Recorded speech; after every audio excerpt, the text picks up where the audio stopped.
I stormed into the hotel room, my heart pounding in my chest, a mix of adrenaline and dread coursing through my veins. The door slammed against the wall, and for a moment, everything froze. Emily's laughter echoed in the room, ringing in my ears like a cruel joke. She was sitting too close to a man I didn't recognize, her hand resting lightly on his arm, their heads tilted together in a way that sent a jolt of anxiety through me. The man turned to face me, his expression neutral, almost smug. He had that air of confidence I despised, the kind of confidence that suggested he was used to getting what he wanted, no matter the cost. Emily Key Scully pulled her hand away, her eyes wide with surprise, but there was no guilt in them, no trace of the woman I thought I knew. Just a flicker of annoyance, as if I had interrupted something important. "James, you're back early," Emily said, her voice steady, too steady. She tried to smile, but it didn't reach her eyes. "Who is this?" I demanded, my voice harsher than I intended. I wasn't prepared for the way the room seemed to tilt, for the flood of emotions that surged within me. Anger, confusion, fear. "This is David," she replied as if that explained everything. "He's a collector. We were just discussing a few pieces I'm interested in." I stared at David, my fists clenching and unclenching at my sides. He was impeccably dressed, his suit tailored to perfection, a faint smirk playing on his lips. He extended his hand, but I ignored it, unable to bring myself to engage in this charade of civility. "I'll leave you two to talk," David said smoothly, his voice dripping with false courtesy. He nodded at Emily before brushing past me, leaving the room with an unsettling sense of finality. As the door closed behind him, the tension in the room became unbearable. Emily stood up, her posture defensive. I could feel the weight of all the unspoken words between us, words that could tear our world apart. "What the hell is going on, Emily?" I finally asked, my voice breaking the silence like a thunderclap. I needed answers, but more than that, I needed to understand how we had ended up here, at this crossroads where everything we had built was teetering on the edge of collapse. But all she gave me was a look that told me this was just the beginning of something far more devastating than I could have imagined. The ride back to our room that evening was suffocating. Emily sat silently next to me in the cab, her eyes fixed on the passing city lights of San Francisco. The streets were alive with energy, but inside the car, it felt like we were moving through a vacuum, where every sound was muted, every thought too loud. I replayed the events of the day in my mind, over and over. We had come to this city to escape, to rekindle something that had been slipping away between us. The antique show was supposed to be a shared passion, a way to bring us back together. But instead, it had become the setting for something darker. Something I was too afraid to name. When we arrived at our hotel, Emily went straight to the bathroom, avoiding any conversation. I sat on the edge of the bed, staring at the door she had just closed behind her. My mind was racing, trying to piece together the fragments of our lives that no longer seemed to fit. Minutes passed like hours, and when she finally emerged, she looked like a stranger to me. Gone was the warmth, the familiarity. She moved around the room as if I wasn't even there, packing her things in a way that felt too purposeful, too final. "Are you leaving?" I asked, my voice sounding hollow to my own ears. She paused, her back to me. "I think it's best if we spend some time apart," she said quietly, her words cutting through the air like a blade. "Because of him?" The words slipped out before I could stop them. Emily turned to face me, her expression unreadable. "James, this isn't about him. This is about us. Things haven't been right for a long time, and you know it." Her words hit me like a punch to the gut. I wanted to argue, to fight for what we had, but a part of me knew she was right. The cracks had been forming for years, slowly widening, but I had chosen to ignore them, hoping they would somehow heal on their own. But now, with David in the picture, those cracks felt like chasms, and I wasn't sure if there was any way to bridge them. "What are you saying, Emily?" I asked, my voice barely above a whisper. She took a deep breath. her eyes filled with a sadness that mirrored my own. "I'm saying that maybe we need to figure out who we are, separately, before we can try to fix this."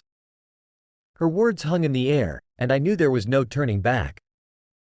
The foundation of our marriage was crumbling beneath us, and all I could do was watch as everything we had built together started to fall apart.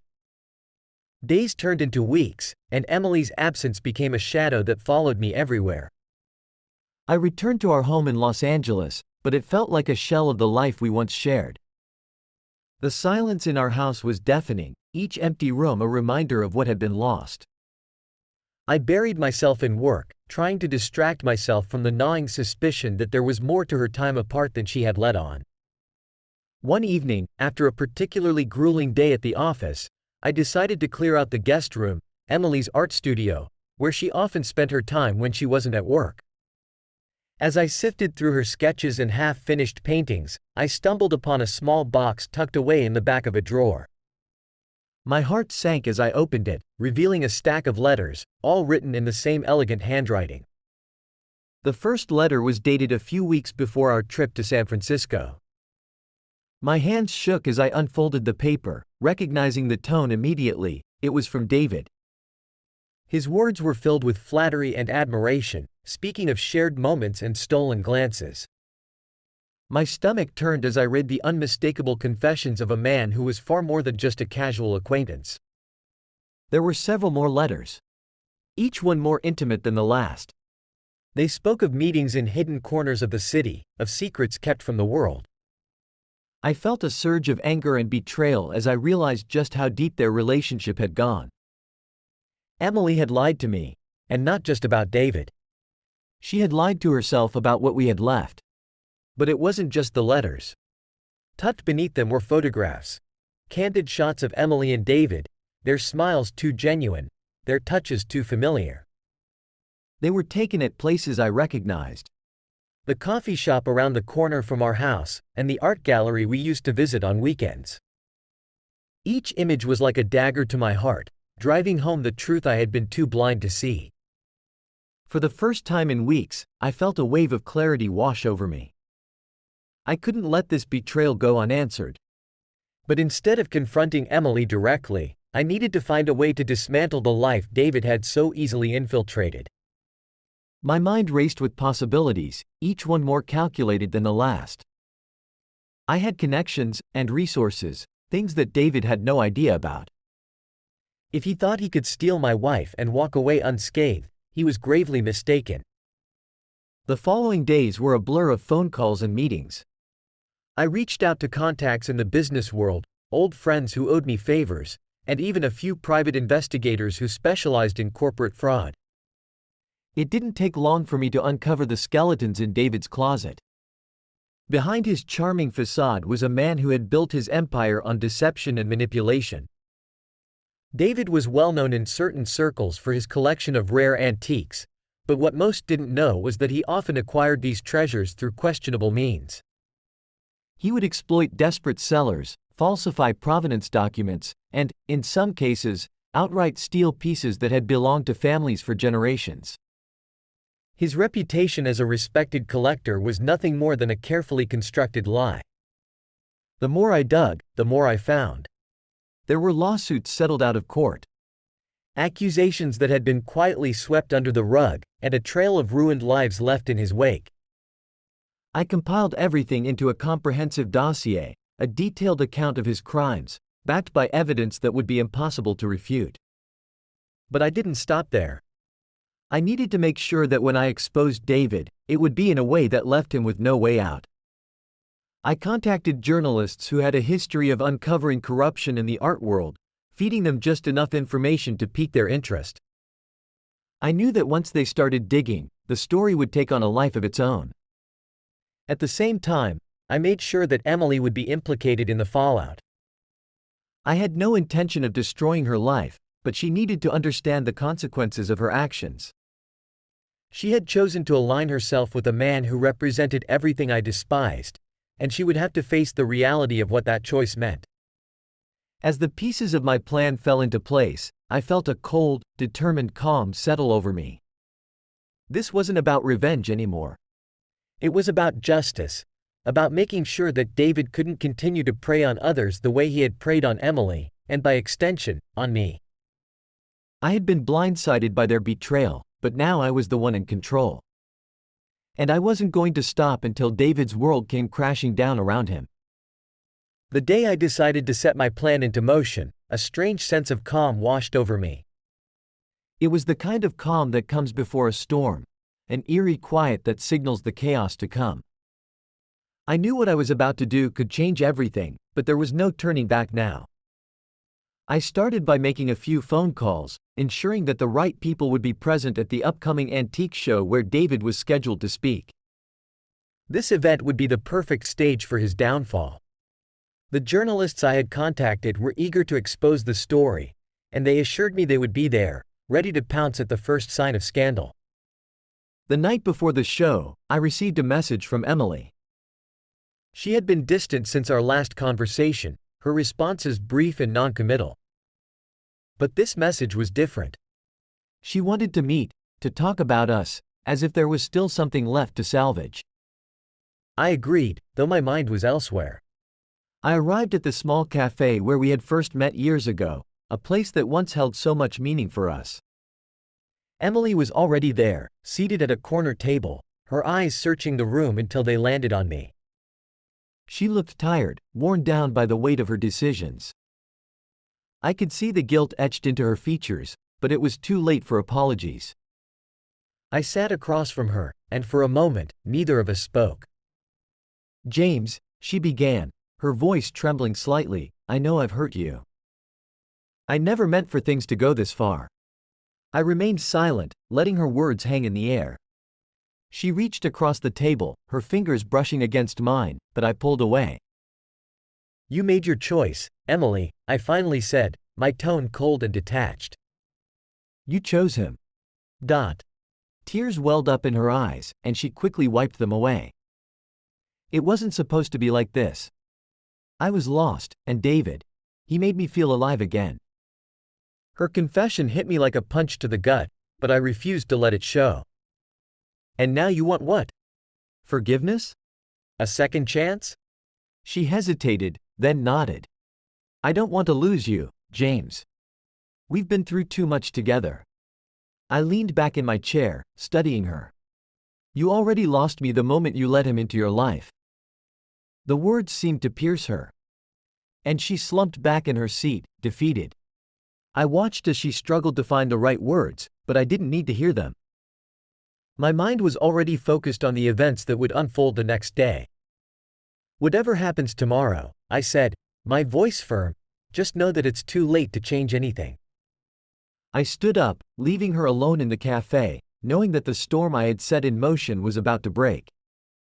The antique show was packed, with collectors and enthusiasts from all over the country gathered in the grand ballroom of the hotel. The atmosphere buzzed with excitement, but beneath the surface, there was an undercurrent of tension that only I seemed to notice. David was the keynote speaker, and he took the stage with the same confidence that had once charmed Emily. He began his speech by speaking eloquently about the importance of preserving history through art and antiques. The crowd hung on his every word, unaware of the secrets he had buried beneath his polished exterior. As he spoke, I scanned the room, spotting the journalists I had tipped off. They were strategically placed around the ballroom, their eyes trained on David, waiting for the signal. And then it happened. Just as David was finishing his speech, one of the journalists stood up, interrupting him with a sharp question about the provenance of a particular item in his collection. David faltered for a moment, but quickly recovered, offering a rehearsed explanation. But the journalist wasn't satisfied. Another one joined in, pressing him on the legality of his acquisitions, hinting at the shady deals I had uncovered. The crowd began to murmur, shifting uneasily as the questions became more pointed. David's composure started to crack. He stammered through his responses, trying to maintain control, but it was clear he was losing his grip. The journalists pounced, firing off questions faster than he could answer, each one chipping away at the facade he had built.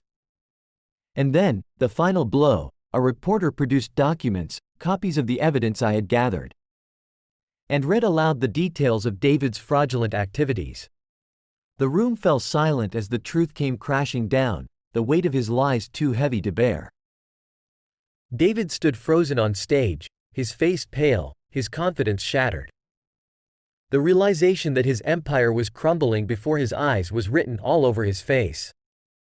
He tried to deny the accusations, but it was too late. The damage was done. The organizers quickly moved to end the event, but the whispers in the crowd had already turned into a roar. David was escorted off the stage, his reputation in tatters, his career over. The very people who had once admired him now turned their backs, leaving him to face the consequences of his actions alone. As I watched him leave, I felt no satisfaction, only a cold emptiness. Emily had made her choice, and now she would have to live with the consequences. David had lost everything, but so had she. There was no going back, no way to undo the damage that had been done. I left the ballroom, stepping out into the crisp evening air. The storm had passed, but in its wake, it had left nothing but ruins. I was free from the betrayal that had once consumed me, but at what cost? For the first time in weeks, I allowed myself to feel the full weight of what had happened. The life I had known was gone, and all that remained was the uncertain future that lay ahead. But as I walked away from the hotel, I knew that I had survived the storm, and now, it was time to rebuild. The days following David's downfall were surreal. News of his fraudulent activities spread like wildfire splashed across headlines and whispered in hushed conversations. His name, once synonymous with prestige in the art world, was now a cautionary tale of greed and deception. Every time I saw his face on the news, his hollow eyes staring back at me, I felt a twisted sense of justice. Yet, there was no joy in it, just a hollow satisfaction that the scales had been balanced. Emily called me several times after the incident, but I let each call go to voicemail. Her messages were a mix of apologies and pleas for understanding. But I couldn't bring myself to listen to them. She was as much a victim of David's charm as anyone else, but her betrayal cut too deep. It wasn't just the affair, it was the choice she made to trust a man like him over the life we had built together. I stayed away from our home for a while, renting a small apartment downtown. It was a temporary escape, a place where I could think without the weight of our shared memories pressing down on me. I spent most nights staring out the window at the city below, wondering how things had spiraled so far out of control. One evening, I received a package at my apartment. It was from Emily. Inside was a letter, handwritten, along with a small box. I hesitated before opening it, unsure if I was ready to face whatever she had to say. The letter was simple, devoid of the emotional appeals from her previous messages. She wrote about how she had realized the gravity of her mistakes, how she had been blinded by the thrill of something new and different. She didn't ask for forgiveness, only understanding. And then she mentioned the box. I opened it carefully, revealing the antique watch I had given her on our 5th anniversary.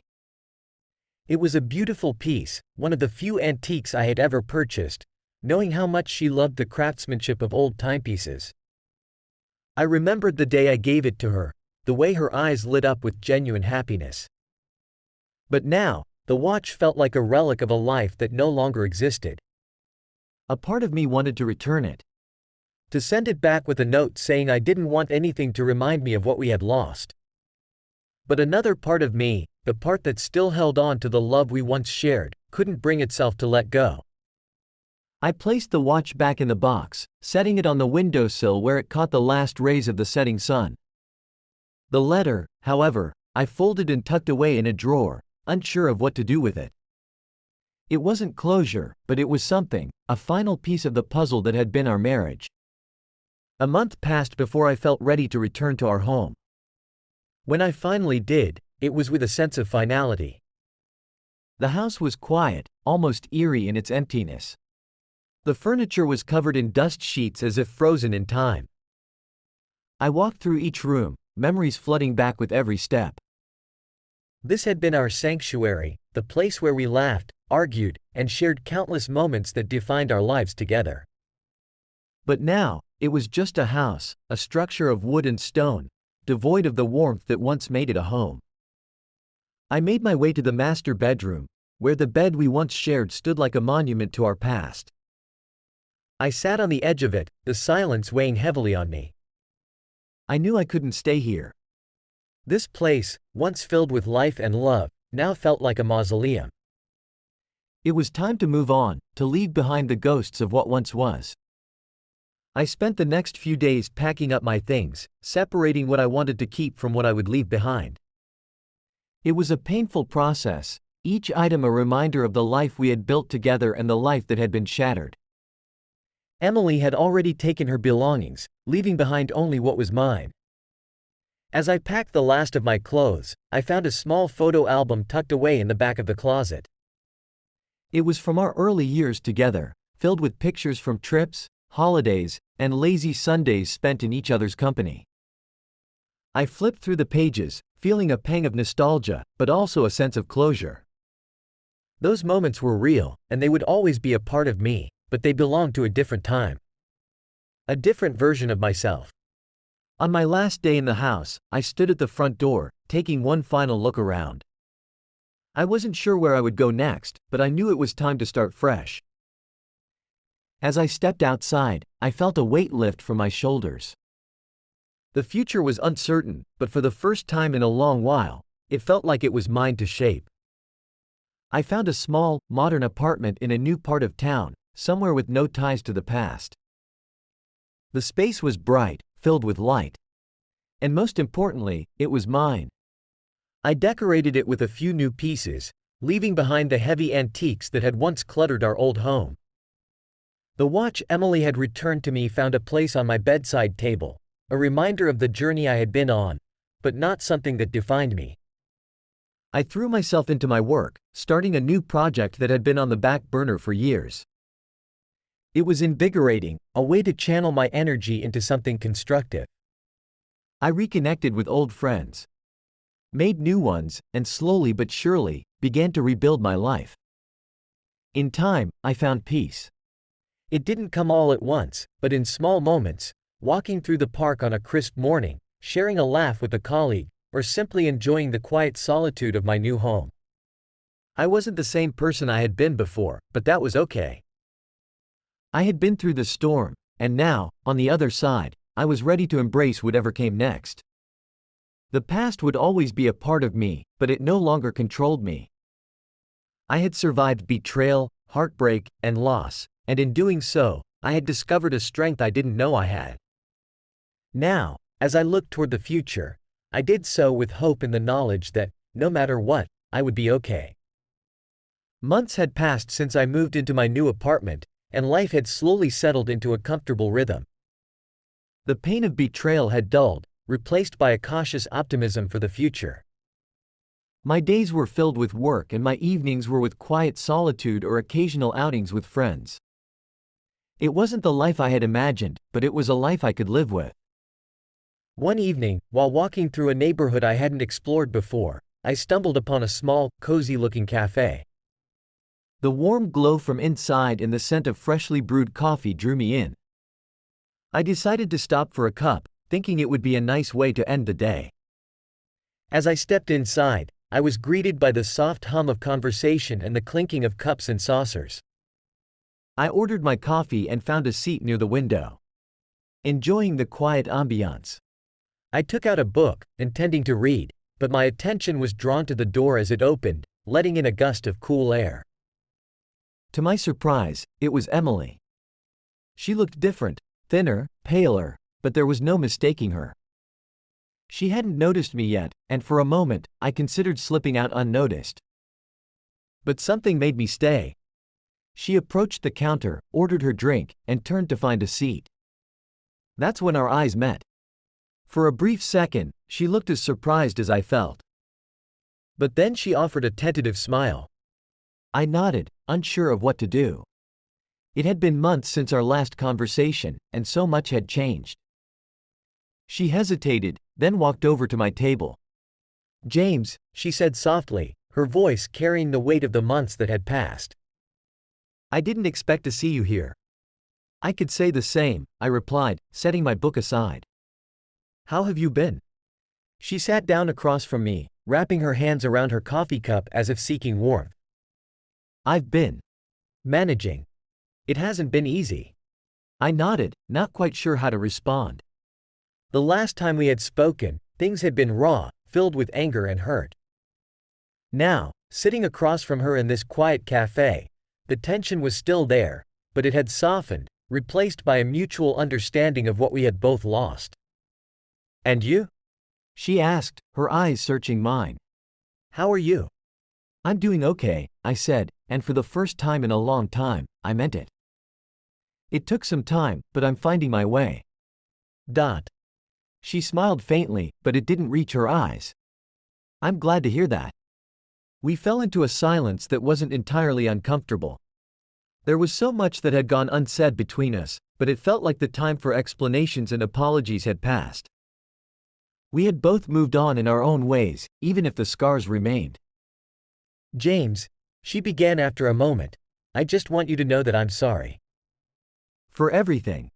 I never meant to hurt you the way I did. I looked at her, seeing the sincerity in her expression. I had heard these words before, but now, they felt different, like a final chapter being closed. I know, I said quietly. And I forgive you. But we can't go back, Emily. Too much has happened. She nodded, tears welling in her eyes, but she quickly wiped them away. I understand. I wanted to tell you that.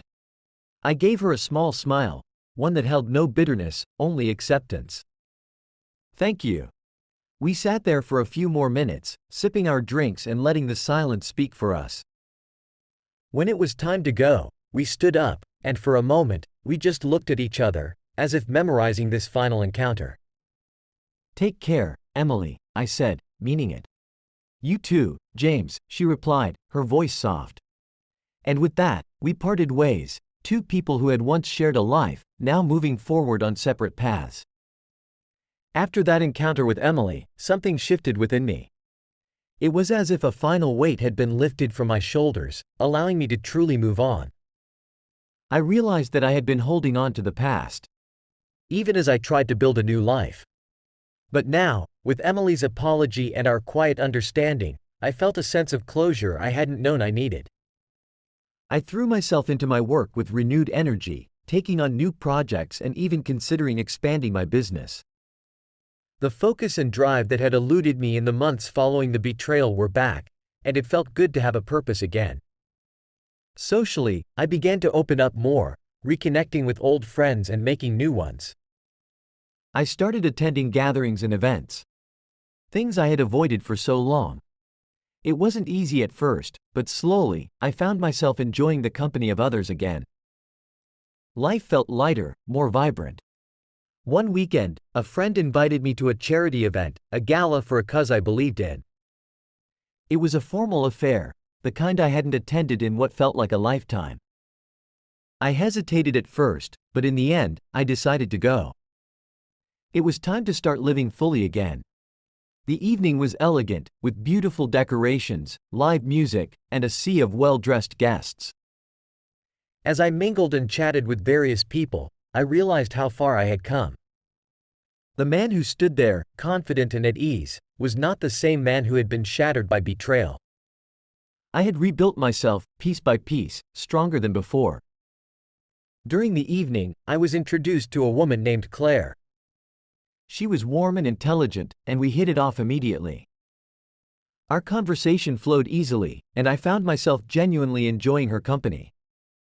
There was no pressure, no expectations, just two people enjoying each other's presence. We exchanged numbers at the end of the night, and I felt a spark of excitement I hadn't felt in a long time. It wasn't about replacing what I had lost, but about opening myself up to new possibilities. I wasn't looking for anything serious, but I was open to seeing where life might lead.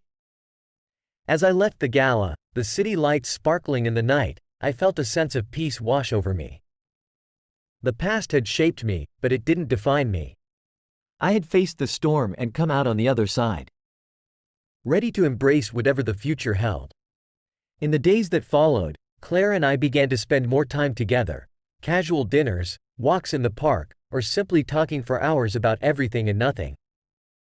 It was refreshing to be with someone who had no ties to my past, someone who saw me for who I was now, not who I had been. We took things slow, enjoying the process of getting to know each other. There was no rush, no need to label what we were. It was simply about being in the moment and appreciating the connection we had found. One evening, as we walked along the beach, the sun setting in a blaze of orange and pink, I realized that for the first time in a long time, I was truly happy. Not just content, but happy. The pain, the betrayal, the anger, they were all behind me now. What lay ahead was a future filled with possibilities, and I was ready to embrace it.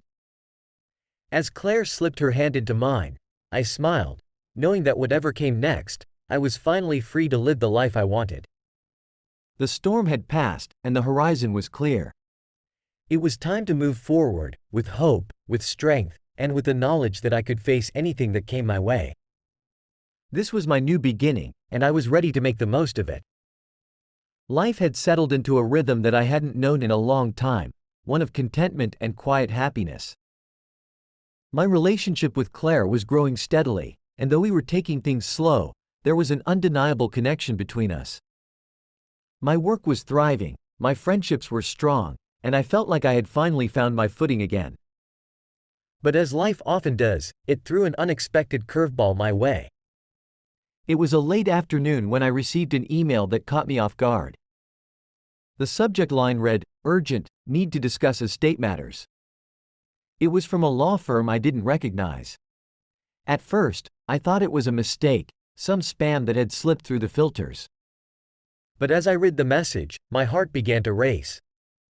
The email was brief, stating that they represented a client who had recently passed away and that I was listed as a beneficiary in the will. The client's name stopped me cold, David Sutton. For a moment, I thought it had to be a mistake. David? The same man who had destroyed my marriage, whose life I had played a part in dismantling. I couldn't understand why he would include me in his will, especially after everything that had happened. Curiosity and a sense of unease compelled me to respond, and within hours, I was on the phone with one of the lawyers handling David's estate.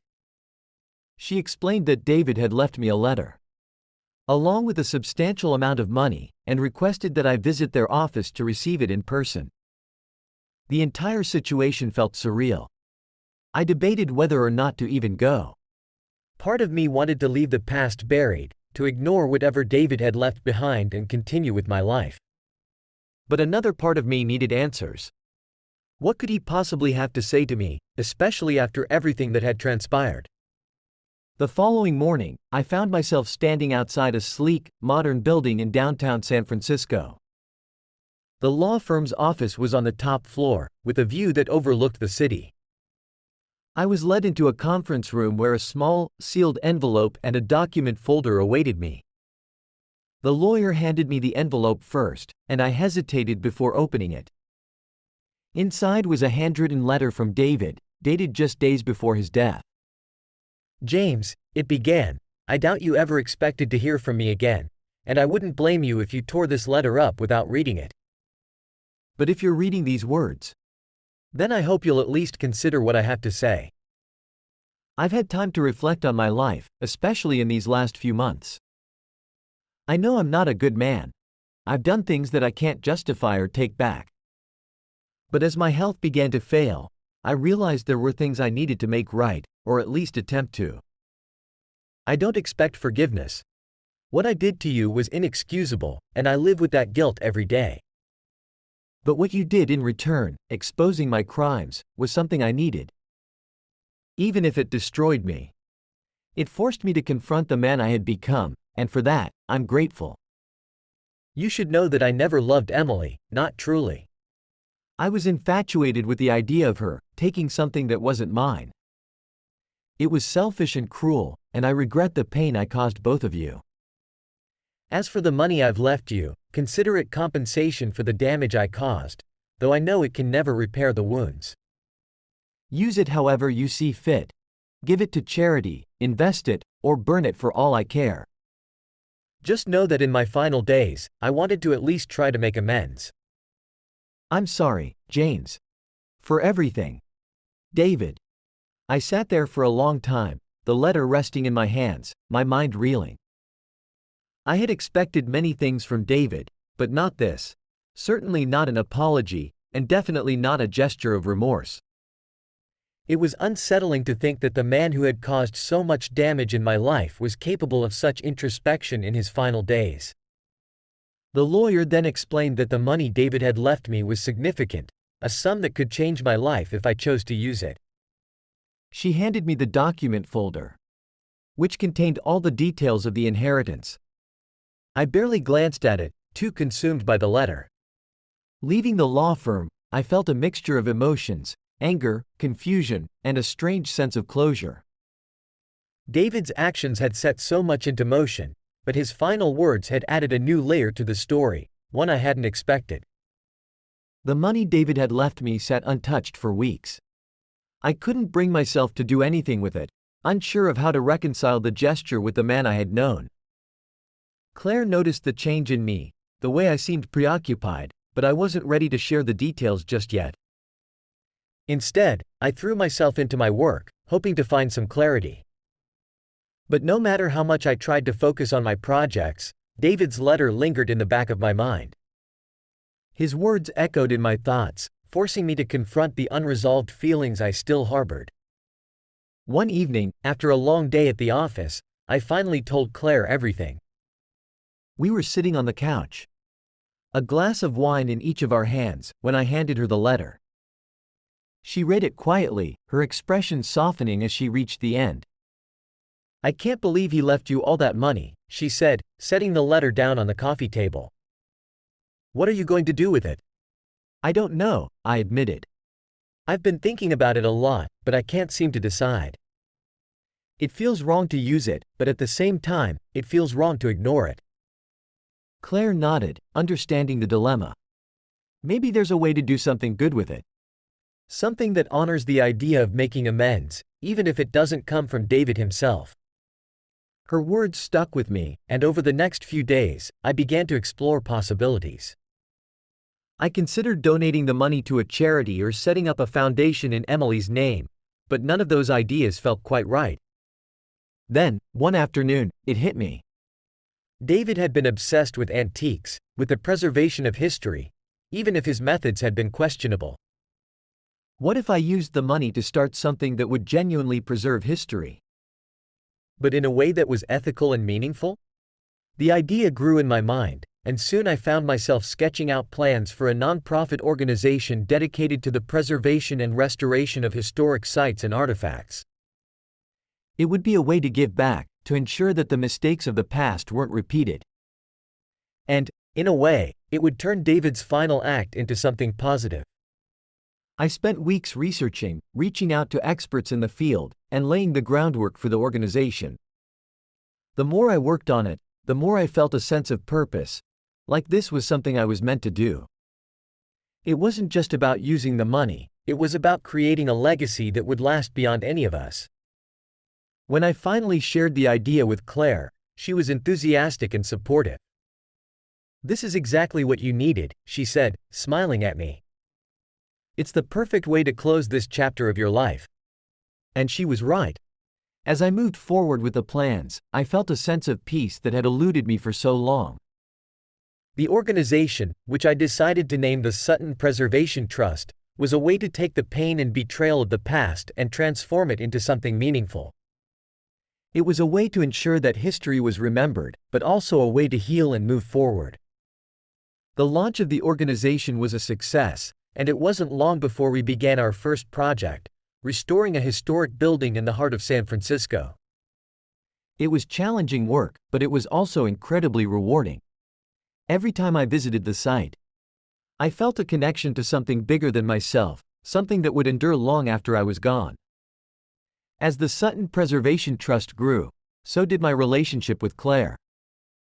We became partners in every sense of the word, supporting each other through the ups and downs of life. With her by my side, I felt ready to face whatever the future held. Looking back, I realized that David's unexpected gift had changed my life in ways I couldn't have anticipated. It had given me a new direction, a new purpose, and a chance to build something that truly mattered. The past would always be a part of me, but now, it was a part of a much larger story, one that was still being written. As I stood on the site of our first completed project, the restored building shining in the sunlight, I knew that I had finally found my way forward. This was my new life, one filled with purpose, love, and the knowledge that I had not just survived the storm, but had come out of it stronger and more determined than ever. The horizon was wide open, and I was ready to embrace whatever came next. Months passed since the Sutton Preservation Trust was founded, and the organization quickly grew beyond my expectations. We restored several historic sites, gaining recognition and respect in the preservation community. It felt good to see something positive emerge from the wreckage of the past. One day, while reviewing potential new projects, I received a call that surprised me. The voice on the other end was familiar yet unexpected. Emily. "James," she began, her voice hesitant, "I hope I'm not disturbing you." "Emily," I replied, caught off guard, "it's been a while." "What's going on?" I've been following the work you're doing with the Sutton Preservation Trust," she said, her words slow and deliberate. "It's impressive, really. I never imagined you'd do something like this." "Thanks," I said, unsure of where this conversation was headed. "I'm proud of what we've accomplished." There was a pause before she spoke again, her voice more tentative. "I was hoping we could meet. There's something I'd like to discuss with you, in person." I was silent for a moment, considering her request. Our last meeting in the cafe had felt like closure, a final chapter in our shared story. But curiosity got the better of me. "All right," I finally said. "When and where?" We agreed to meet at a small park near where we used to live. It was a quiet place, away from the hustle of the city, a fitting spot for what felt like a final reckoning. When I arrived, Emily was already there, sitting on a bench by the pond. She looked different, older, perhaps more tired, but there was a calmness about her that I hadn't seen before. As I approached, she stood up and greeted me with a small, nervous smile. "James," she said, "thank you for coming." "Of course," I replied, taking a seat next to her. "What did you want to talk about?" She took a deep breath as if gathering her thoughts. "I've been thinking a lot about everything that happened between us. With David, with my life since then. I've been trying to move forward, but it's been difficult." I nodded, not sure what to say. This wasn't the first time she'd spoken about regret, but there was something different in her tone now. "I wanted to apologize again," she continued, her voice trembling slightly. "But more than that, I wanted to tell you that I've decided to leave the city. I need a fresh start, away from all the memories." The news didn't shock me, but it did stir something within me. Emily had always been a part of my life, even after the betrayal. The idea of her being gone for good felt strange. "I think that's a good idea," I said carefully. "A fresh start might be what you need." She nodded, tears glistening in her eyes. "I've sold the apartment, and I'm planning to move out by the end of the month. I wanted to see you one last time before I left." There was a sadness in her voice that tugged at something deep within me. Despite everything, we had shared years together. And that bond wasn't easily broken. "I'm glad you reached out," I said after a moment. "I hope this move brings you the peace you're looking for." She smiled, a genuine one this time. "Thank you, James. I really do hope you find happiness too. You deserve it." We sat in silence for a while, watching the ducks glide across the pond. There was nothing left to say, no more apologies, no more explanations. Just two people who had once shared a life, now moving in different directions. When we finally stood to leave, Emily turned to me with a wistful expression. "Goodbye, James." "Goodbye, Emily," I replied, watching as she walked away, the past finally slipping from my grasp. Emily's departure marked the true end of an era in my life. With her gone, the final ties to the past were severed, leaving me free to fully embrace the future. The days that followed were busy, filled with work, meetings, and plans for the next big project at the Sutton Preservation Trust. But amidst the hustle, I found myself reflecting on how far I'd come since those dark days. The storm that had once threatened to destroy me had passed, leaving behind a clearer, brighter horizon. And on that horizon, I could see a future filled with possibilities. Claire remained a constant in my life, our relationship deepening with each passing day. We had both faced our own battles, but together, we found strength and comfort in each other. It was a relationship built on mutual respect, trust, and the understanding that life, with all its twists and turns, was better navigated together. One evening, after a particularly long day at work, Claire and I decided to take a walk by the waterfront. The sun was setting, casting a golden glow over the water, and the air was crisp and cool. As we walked, hand in hand, I felt an overwhelming sense of contentment. "I've been thinking," Claire said, breaking the comfortable silence between us. "Maybe it's time we talked about our future, where we're headed, what we want." I looked at her, her face illuminated by the fading light, and felt a deep sense of gratitude. She had been my anchor through the storm, and now, she was my partner in building something new. "I think that's a great idea," I replied, smiling at her. "What do you have in mind?" She hesitated for a moment, then said, "I love what you're doing with the trust, and I want to be a part of it, more than I already am. Maybe we could start working together, officially. I've been thinking about how my skills could complement what you're doing." The idea surprised me. But the more I thought about it, the more it made sense. Claire's expertise in business and her passion for preservation could bring new dimensions to the organization. "I'd love that," I said, squeezing her hand. "I think we'd make a great team." She smiled, her eyes sparkling with excitement. "I think so too. And beyond that, well, I've been thinking about us, where we're going as a couple. I want us to take the next step, whatever that looks like for us." Her words hung in the air, filled with promise and hope. It was a conversation we had both avoided until now, preferring to let things develop naturally. But now, it felt right to start planning our future together. "I want that too," I said, my voice steady. "Whatever the future holds, I want to face it with you." We continued our walk, talking about our dreams, our goals, and the life we wanted to build together. It was a conversation filled with optimism, a far cry from the uncertainty and pain that had once defined my days. As the sun dipped below the horizon, I felt a sense of closure, not just to the chapter of my life that had ended with Emily's departure, but to the entire story that had begun with betrayal and heartbreak. The pages had turned, and a new chapter was beginning, one filled with love, purpose, and the promise of a brighter tomorrow. That night, as I lay in bed beside Claire, I realized that I had finally found what I had been searching for all along: peace, happiness, and a future that I was truly excited about. The road to get here had been long and difficult, but in the end, it had led me to where I was meant to be. And for the first time in a long time, I felt truly at home, ready to embrace whatever came next with open arms. The day had finally arrived for the grand opening of the latest project by the Sutton Preservation Trust, a sprawling historic estate that had once been a forgotten relic, now meticulously restored to its former glory.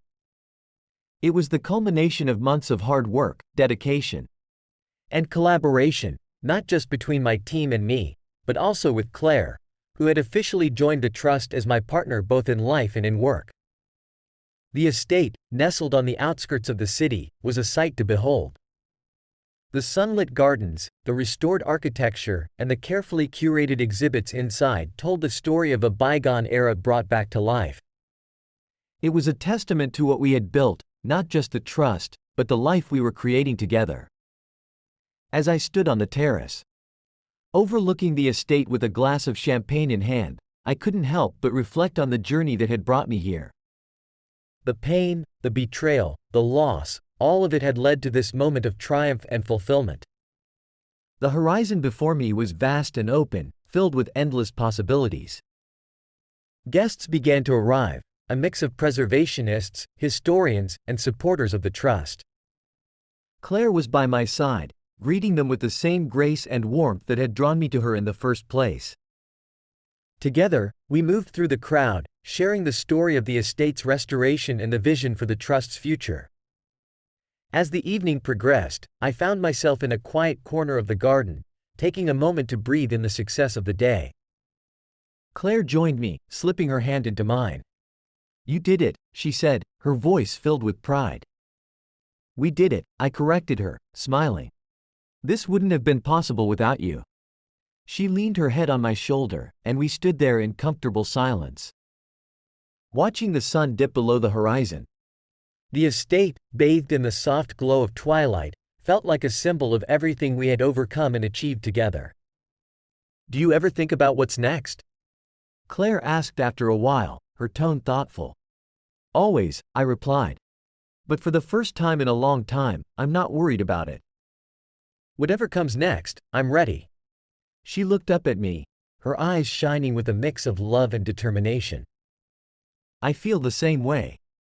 We've built something incredible here, James. And I'm excited to see where we can take it." I nodded, feeling a deep sense of contentment. The future was ours to shape, and I knew that with Claire by my side, there was nothing we couldn't achieve.